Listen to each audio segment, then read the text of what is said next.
All right, so we are at ToyCon, New Jersey. It's the first time I've actually been to this event. So we're going to check it out, see what they got. I'm hoping some nice vintage stuff, not just modern stuff.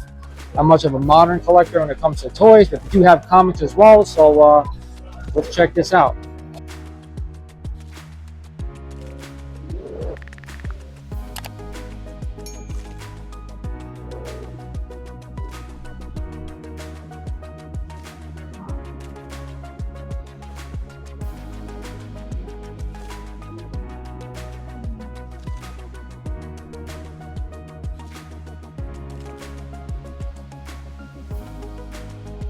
All right, so our first booth that we're actually finding something that I may be interested in.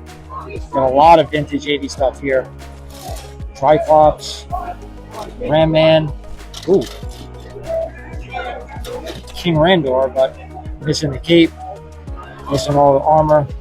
Can't be picking up that one, but definitely off to a decent start. We have a complete Spike Lord. Too bad I already have him, but either way, very cool. Dragstore, which I already have. Ryo Blast. Some nice loose Motu. Getting this video off started okay.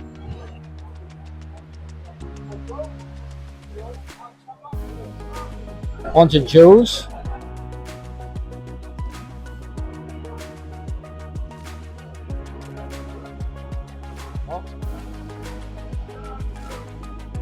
Spotting something right away. So here we have a Scareglow. That is not the original staff, unfortunately, but does come from the mini comic.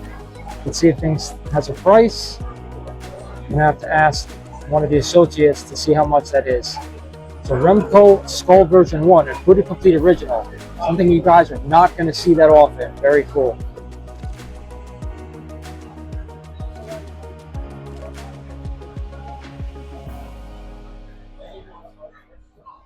Some turtles.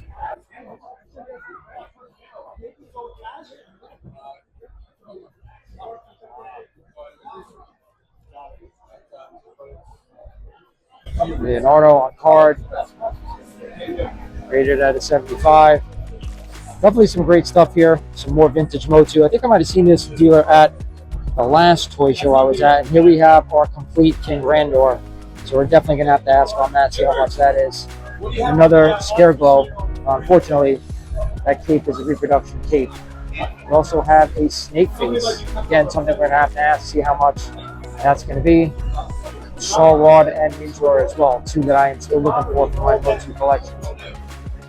And we have more. Here we go.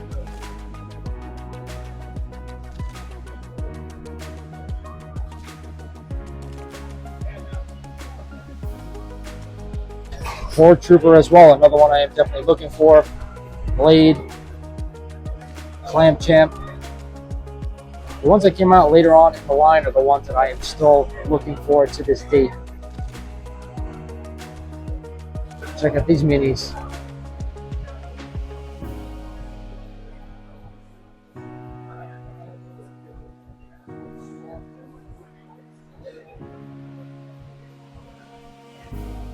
Some crazy Thundercats complete figures. There's one I need to add right there. Check this out. This is something you don't see all the time. Rumro's Tomb.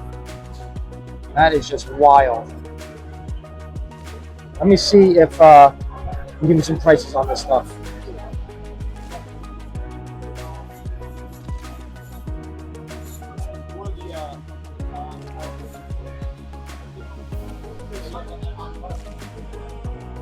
Is that Knight Rider there? Michael Knight? Someone confirm?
So believe it or not, the Four Horsemen has a booth here, which is crazy. I've never seen them set up anywhere at any shows, at least in my area. So very cool to see them set up. Always putting out some tremendous products, in my opinion, especially when they recreate vintage. But they have a big booth and big presence here at the show.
Wow, look at this. I don't know if you guys know, I'm a pretty big Stooges guy. I've yet to ever see these at a show. Have Larry and they have Curly. Awesome to see.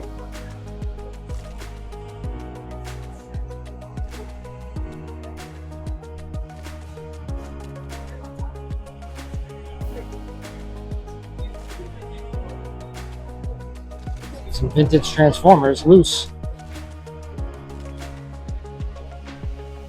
Not sure if this is the same dealer we saw at the last toy show. Something I would pick up would be like a Starscream, Soundwave. Some of the other ones are really, I don't want to say meaningless. That's not the word I want to use. Here, some Insecticon. Something I loved growing up as a kid.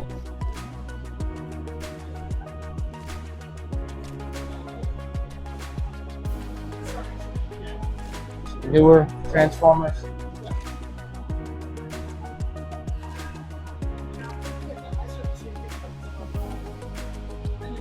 Another one of these, although not complete.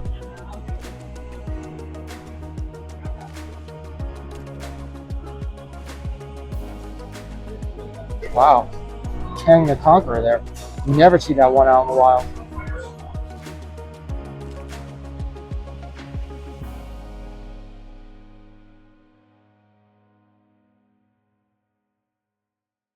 So believe it or not, we've actually walked about half the show already. Not a huge showing. We're going to check out the other half, but one of the first booths I showed you guys, they had the most vintage stuff from what I could see. At least from what I was interested in, like Mass Universe, Thundercats, G.I. Joe, Transformers, stuff like that. Let's check out the other half.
All right, we have our first comics dealer here.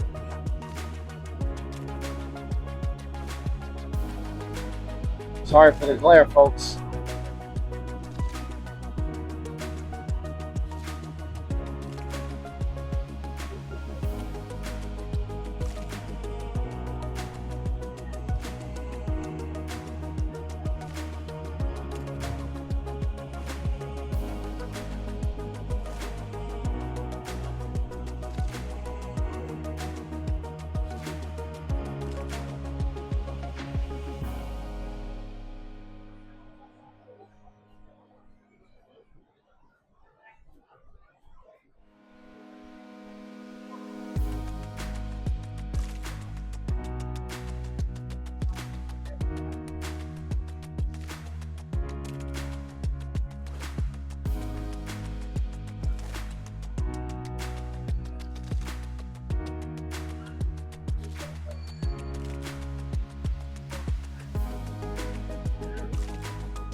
See if there's any good complete NES games. There are Blades of Steel.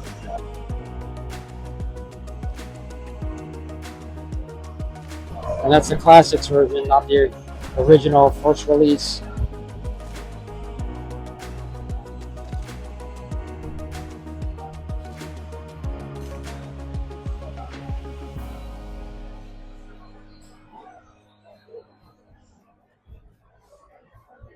Second season.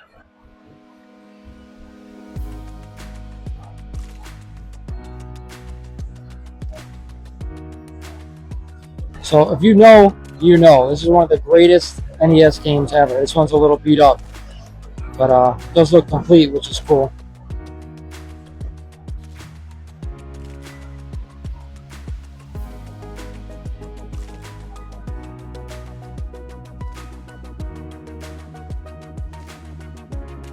Alright, so we found a bucket here full of some Transformer stuff. Not sure we're going to find anything good, but I've always been infatuated with the smaller Transformers. I've always been more of a fan of those. I'm not seeing anything spectacular there. We have Skeletor.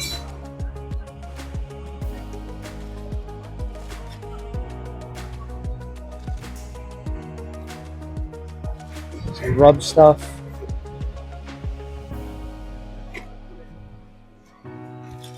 I did see this.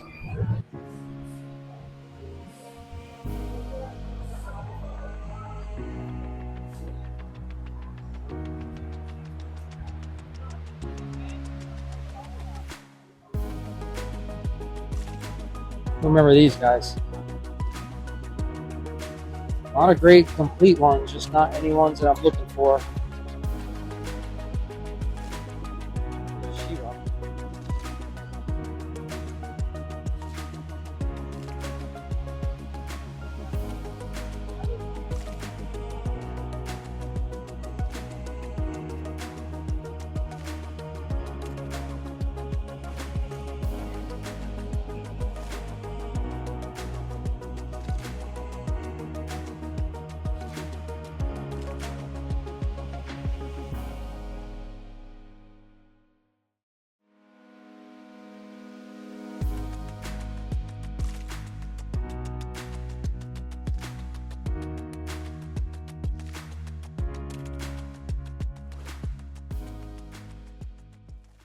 So I hope you stuck around towards the end of the video because I want to give you my take on the show. And what I've been seeing lately from a lot of these toy shows is a lot of modern toys, unfortunately.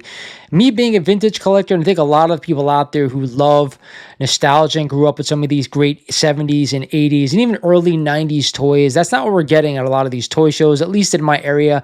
And I want to hear from everyone out there who at least, collects vintage toys, loves vintage toys. If you go to these shows, what are you seeing out there as well? Because for me, at least 85% of this show is modern stuff. Why am I going to a show or a con if I'm just going to find stuff that I could find at any Target? Yes, sometimes you find something that's a little exclusive that's, a modern toy, but that's not really what I've been seeing. So there were some dealers out there had some great modern stuff that I showed you, some great Motu stuff, some Thundercats, which is great. A few Transformers, loose things here or there, although not some of the great things that I want to find at some of these vintage shows. Just goes to show you guys that outside of eBay, at least, you're not really finding complete great figures out there from the 1980s and previously, unfortunately. I want to find some of this stuff in the wild, and I want to find it for some great prices. Now, you saw in the beginning of this video, one of the dealers had some great Masters of the Universe complete toys. A lot of them I'm still looking forward to complete my collection for Motu, like Scareglow, like King Randor, Saurod, Blade, Horde Trooper, a lot of the newer figures that came out towards the end of the line, 1987, right when the line was about to end, those movie figures. Now, with that said, do I need to go out there and buy these movie figures? No, to me, they're not great nostalgia toys for the ones I grew up playing with, because I was really almost done with the line around that time frame. I was about 10 years old or so at that point, but some of the great figures like He-Man, of course, Skeletor, Stratos, those figures I already have, and they were abundant at the show as well. Now, there was a Blackface Grizzlor. There were two Scareglows, one complete, one not, but the main one I was really after was King Randor. I don't find that one often with the cape, with the armor, everything complete, and they had one there. The seller, unfortunately, was asking $175, which is a little bit over market. I found one on eBay for around $155, so I decided to go ahead and hold off. Unfortunately, Scareglow, to me, $300 plus for these figures, which is out of control in my opinion. The one that they did have in the box, the dealer did tell me that it is complete. However, the staff that came with the figure was actually the more rarer staff, believe it or not. The one I grew up with actually came with a green staff. That is the one I was familiar with, but regardless, either way, Scareglow being over $300, I'm never going to pay that money for this figure. I'm not too fond of the figure outside of the fact I know it is really rare to find, loose and complete. So with that said, I shied away from all those Masters of the Universe figures. Now, with that said, I was actually able to pick up something that is really cool and really cheap, believe it or not. So check this out. This is my only pickup from the show today, but I thought this was cool as hell. So me being a big Thundercats fan, this is the one thing that I did pick up. I'm going to go ahead and take it out of the leather case here, but here you have the Sword of Omens before, of course, Lion-O looks in between and says thunder, thunder, thunder, Thundercats ho. We raise it up above his head, and we all know what happens then. The sword elongates.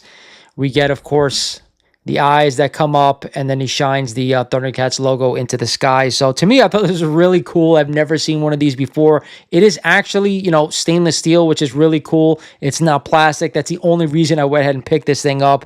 Really, really cool. You could see the jewels in this sword as well. Of course, got the Eye of Thundera there. So for $40, I figured, what the hell is the only thing I picked up at the show. He actually had a big, once the sword elongates, he had a big one of those, but where the hell am I going to put that thing? I just thought that was way too much for me to actually display in this room. And it was only $75, which I thought was cool as well. But I know I complain a lot about when I go to shows, they have these dumb things there that nobody wants to buy, but okay, you got me with this one. For $40, I picked up the Eye of Thundera, Sword of Omens, before Lion-O actually goes ahead and say those words. So with that said, I thought it was a pretty cool pickup for $40. But like I said before, I want to hear from everyone out there. If you're going to toy shows in your area, or maybe you travel far away to go to toy shows, are they bigger than this? Because some of the toy shows I've seen online that other people go to, there are a lot better stuff at these shows that I'm finding in my area. So I hope you guys enjoy the video. Again, I always tell you guys, I put a lot of stuff out here on the channel, not just comics. We do toys, we do cards, everything in between. Of course, we also do the Mighty Rewind podcast. Hope you guys enjoyed this one. This is Lawrence over at Mighty Comics Collectibles saying happy collecting, and I will talk to you guys soon.